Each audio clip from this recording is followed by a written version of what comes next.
अमरीकी सदर Donald Trump ने ईरान से मुआहदे के लिए सख्त शराइत आयद कर दी। अमरीकी अखबार न्यूयॉर्क टाइम्स के मुताबिक सदर ट्रंप ने ईरान से मुआहदे के फ्रेमवर्क के लिए शराइत को सख्त कर दिया है। मुजवज़ा तब्दीलियों को गौर के लिए ईरान को वापस भेज दिया गया है। रिपोर्ट में कहा गया है कि मुमकिना फ्रेमवर्क के लिए नई शराइत फौरी तौर पर वाज़ेह नहीं हो सकी।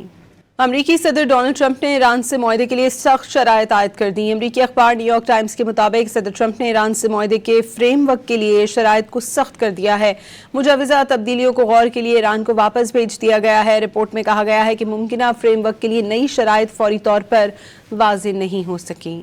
अमरीकी सदर डोनाल्ड ट्रंप ने ईरान से मुआहदे के लिए सख्त शराइत आयद कर दी। अमरीकी अखबार न्यूयॉर्क टाइम्स के मुताबिक सदर ट्रंप ने ईरान से मुआहदे के फ्रेमवर्क के लिए शराइत को सख्त कर दिया है। मुजवज़ा तब्दीलियों को गौर के लिए ईरान को वापस भेज दिया गया है। रिपोर्ट में कहा गया है कि मुमकिना फ्रेमवर्क के लिए नई शराइत फौरी तौर पर वाज़ेह नहीं हो सकी।